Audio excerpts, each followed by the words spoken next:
Bonjour tout le monde, je m'appelle Amanda. J'ai fait un rêve, il y a 2 étés de cela, dans lequel je suis allée au paradis. Et jusqu'à aujourd'hui, je sais que je suis allée au paradis, et je sais que j'ai rencontré mon Seigneur et Sauveur Jésus-Christ. Au début de mon rêve, je me baladais avec mes amis. On était dans le couloir d'un bâtiment, et on discutait. La vie se déroulait comme d'habitude. Et je pouvais voir au-delà d'où on se trouvait. Il y avait plein de catastrophes qui se passaient dehors. Je voyais des couleurs rouges, oranges et des explosions. C'était la fin du monde, l'apocalypse. Et je pouvais le voir et revenir à la situation où j'étais. Et là où j'étais, tout était comme normal. Donc on marchait dans le couloir, et on a vu une télé, et sur cette télé, il y avait d'un côté de l'écran une femme et un homme qui faisaient le journal. Ils se parlaient, et il y avait une image au coin de l'écran montrant toutes les catastrophes qui se déroulaient. Et ils décrivaient les guerres qui se passaient, et ils étaient déterminés à reporter ces catastrophes, jusqu'à leur propre mort. D'ailleurs je pensais que c'était triste, et je me suis sentie guidée à quitter cet endroit. Après ça, j'ai vu un gigantesque globe en forme de sphère, un énorme globe à côté du bâtiment. Et donc la porte s'est ouverte comme ça, et des centaines de gens sont entrés dans cette machine qui était énorme. Elle était très vieille et rustique, et avait l'air très ancienne. Et je suis rentrée dedans aussi. La porte s'est fermée, et on a commencé à monter. Pas rapidement, mais d'une façon stable. Et on est arrivé au paradis. Quand on est arrivé, les portes se sont ouvertes, et tous les gens sont sortis, et on a commencé à marcher sur un sentier étroit, vers une lumière. Et c'est à ce moment-là, que j'ai réalisé que tous ces gens étaient les morts en Christ. Mais moi, je n'étais pas morte. Et donc, je suis arrivée, je me tenais sur des nuages. Il y avait des nuages sous mes pieds, et j'étais devant les portes du paradis. Et c'est à ce moment-là, que j'ai rencontré Jésus. Au moment même où je l'ai vu, je savais que c'était Jésus, je savais que c'était mon Sauveur. Et donc je vais vous décrire à quoi il ressemble. Je sais que vous voulez tout savoir. Jésus, ô mon Dieu, il est la définition du mot lumière. Il est la définition du mot lumière. Il est la forme la plus pure de lumière, que je n'ai jamais vue. Il est rayonnant, et il illumine le paradis avec une lumière blanche, une lumière pure, une lumière complètement pure et blanche émane de lui. Et quand il tourne sa tête, il y a comme des rayons de lumière dorée qui jaillissent de lui, et il tourne sa tête de ce côté, et plus de rayons dorés jaillissent. Et chaque contour de ses mains est doré. C'est juste magnifique. Sa robe est blanche et dense, et sa tenue brille d'une forte lumière blanche et dorée. Donc il a ouvert ses bras, et il m'a dit que le paradis est ma destination. Et à ce moment, je lui ai répondu quelque chose comme « Non, Jésus, non. Je ne le mérite pas. Regarde tout ce que j'ai fait. » Et j'ai pointé à la terre. À cette époque, je ne m'étais pas repentie de mes péchés. J'étais comme bloquée. C'était l'été, il y a 2 ans de cela. À cette époque, je tournais le dos à Dieu. Et j'étais très déprimée. Je cherchais même à suivre d'autres religions. Sérieusement, j'étais vraiment loin de Dieu. Donc je lui disais, je ne mérite pas d'être ici. Je n'ai pas ma place au paradis. J'essayais de convaincre Jésus. Et Jésus, il ne faisait que sourire calmement, et il m'a répondu. Ça ira. Je t'aime. Et je me suis retournée, et j'ai regardé la terre. là où tous les pécheurs et tous ceux qui ne sont pas sauvés vivaient. Et j'ai remarqué que ces gens étaient dans l'obscurité et aveugles. C'est drôle qu'on pense que la terre est la seule chose qui existe. Mais pas du tout. Comme cette vie n'est pas si importante comparée à l'éternité. J'ai pointé à la terre et je lui ai dit que je méritais d'y être aussi. Et j'ai pleuré et j'ai supplié à ses pieds. Et pendant que je le regardais, Jésus était si calme, sûr de lui, mais humble en même temps. Et il m'a souri avec toute sincérité et m'a dit: quel péché? Tu es pardonné, je ne me rappelle de rien. Le paradis t'appartient. Il me disait que c'était mon héritage, que j'allais aller au paradis. Et j'ai commencé à remercier Jésus de m'avoir donné le meilleur cadeau de ma vie. Un cadeau que je ne méritais pas. Et c'est à ce moment-là que j'ai finalement compris ce qu'est la grâce de Dieu. Avant, je ne comprenais pas. Ce concept m'était étranger. Mais c'est la grâce de Dieu. C'est la vraie grâce de Dieu. Et vous comprendrez mieux quand vous la recevrez. C'est par-dessus tous vos rêves les plus fous.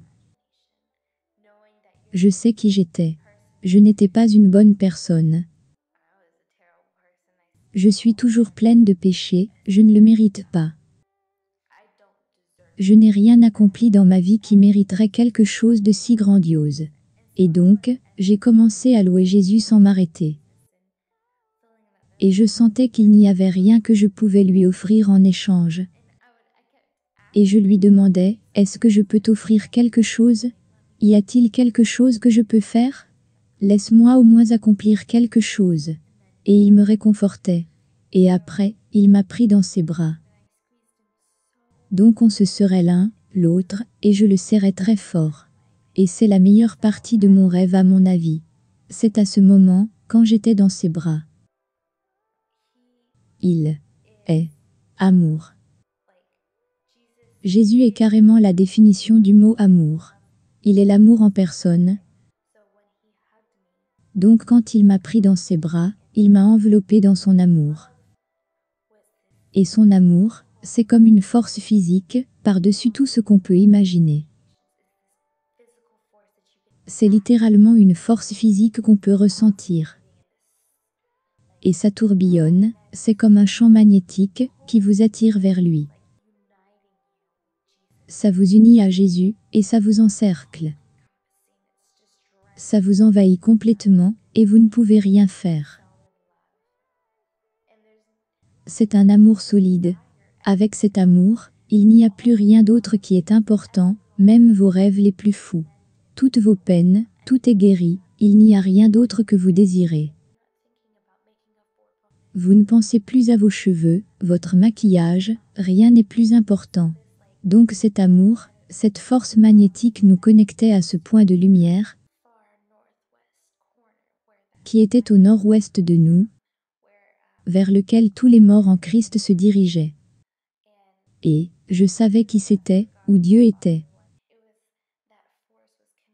Cette force nous connectait, et je connectais avec Dieu le Père, j'étais dans l'Esprit, et je connectais avec Jésus, c'était si beau. C'est indescriptible. Et après ça, un ange m'a pris, et on a volé par-dessus le paradis, pour me le montrer. Et c'était magnifique. Le paradis est vraiment un lieu physique, c'est tangible. Aussi tangible que conduire sur une autoroute en béton, aussi concret que je touche cet écran. C'est réel. Donc on a volé par-dessus le paradis, et cet endroit est magnifique. Il y a des larges rues, et des énormes structures, et c'est toute une civilisation. Et donc l'ange m'a conduit à un énorme amphithéâtre, qui mesure environ 400 mètres de long, et environ 3 mètres de hauteur. Et c'était construit profondément dans le sol. C'était comme une énorme structure faite de béton. Et donc l'ange m'a emmené dedans, et c'était une fosse d'orchestre. Ceux qui me connaissent savent que j'étudie la musique. J'étudie l'éducation musicale à l'université, et je joue de la flûte. Et donc là, il y avait une grande variété d'instruments de musique. Je ne me rappelle pas avoir vu un chef d'orchestre, mais il y avait plusieurs sièges, et une multitude d'instruments. Et il y avait des musiciens âgés, professionnels, et très doués, comme dans un orchestre de symphonie de grande renommée. Et il y avait des gens présents, qui venaient d'avoir commencé à jouer de la musique aussi, jeunes et âgés. Et donc, l'ange m'a transporté à mon siège, le siège qu'on m'avait donné, qui m'était attribué. L'ange me dit, voilà ton siège. Et j'avais ma flûte avec moi. Une fois assise, j'ai commencé à jouer à côté d'un joueur de harpe. On était en train de jouer de nos instruments, et c'était si fantastique. Et j'étais remplie de joie, parce que je faisais ce que Dieu m'a créé à faire. Donc, au paradis, on ne va pas s'asseoir, à ne rien faire. On aura du travail, on fera ce que Dieu nous a créé à faire. Je sais que l'une des choses que je ferai une fois au paradis, sera de jouer dans l'orchestre symphonique de Dieu. Et donc le type de musique qu'on jouait. Je n'ai jamais entendu quelque chose de pareil sur terre. C'est comme un son céleste, qui est amplifié à travers tout le paradis, et c'est juste merveilleux. J'aimerais bien pouvoir vous le décrire, mais je n'ai jamais entendu quelque chose de pareil sur terre. Ça vibre, et je n'arrive pas à le décrire. Donc après ça, l'ange m'a ramené près de Jésus. Et j'ai regardé vers la terre. Et je voyais tout le monde sur la terre. Et je voyais mes amis toujours dans le couloir. Et aucun d'entre eux n'était venu avec moi. Aucun d'entre eux n'était sauvé. J'ai regardé en bas, vers la terre, et j'ai vu combien la terre était triste. J'ai vu toute la souffrance, la dépression et la corruption. Les guerres, le matérialisme, les gens qui pensaient qu'il n'y a rien d'autre dans la vie. Les gens qui pensaient qu'aller à l'école, travailler, qu'il n'y a que ça dans la vie. Et tout le monde marchait le regard fixé au sol. Ils regardaient leurs pieds en marchant. Et, à ce moment-là, j'ai compris qu'ils ne pouvaient pas voir le paradis avec leurs yeux. Ils ne le pouvaient pas, à cause du péché qui nous sépare. Et donc, je me suis tournée vers Jésus. J'étais tellement triste, mon cœur était brûlé. Et Dieu m'a laissé savoir que j'ai une mission, que je dois revenir sur terre. Donc c'est le but de cette vidéo. Dieu m'a donné ce merveilleux cadeau, cette merveilleuse expérience, plus précieuse que tout. Je ne sais pas pourquoi il m'a choisi, mais il donne des dons différents à différentes personnes, pour accomplir sa volonté, et je ne suis qu'une servante parmi tous ses serviteurs. Je suis là, pour transmettre le message. Jésus veut que le plus de personnes possible qui m'écoutent sachent qu'il existe une vie, au-delà de ce que vous voyez avec vos yeux. Vous devez lever vos yeux, et la seule façon de lever vos yeux, est à travers Jésus. C'est la seule façon. On ne peut même pas aller au paradis sans Jésus. On ne peut rien voir sans lui. On ne peut même pas être capable de lever les yeux au ciel sans lui. On a besoin de Jésus. La vie réserve tant de surprises avec lui. Beaucoup plus de choses. Ici-bas, rien n'est aussi important. Votre travail n'est pas important, et votre école n'est pas aussi importante que vous le croyez. Les choses les plus importantes dans la vie, c'est d'aimer son prochain, aimer Jésus-Christ et parler aux gens de Jésus. Et Dieu voulait que je vous dise qu'il revient bientôt. Il revient bientôt. Il m'a montré de plusieurs façons qu'il revient bientôt. Je ne sais pas comment exactement, mais il a mis dans mon cœur un sens d'urgence, et je sais que ce n'est pas pour rien.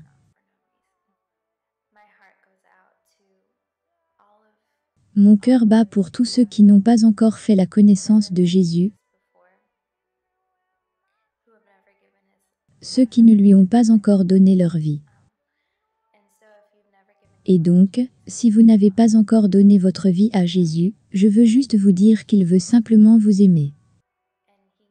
Et il peut vous donner par-dessus tout ce que vous pouvez imaginer. Et tout ce que vous avez à faire, c'est de lui donner votre cœur, et de lui dire, « Je crois en toi, je te fais confiance. Je crois que tu es mort pour mes péchés, et je veux passer le reste de l'éternité avec toi, et je vais aimer mon prochain. » Et pour tous ceux d'entre vous qui croyez en Jésus, je veux vous dire que vous avez un énorme héritage au futur. Et qu'avec cet héritage, vous avez une grosse responsabilité. Quand Jésus reviendra, soyez sûr que vous ne vous sentirez pas coupable de ne pas avoir fait assez pour lui. Il y a beaucoup de travail à faire, et très peu de temps.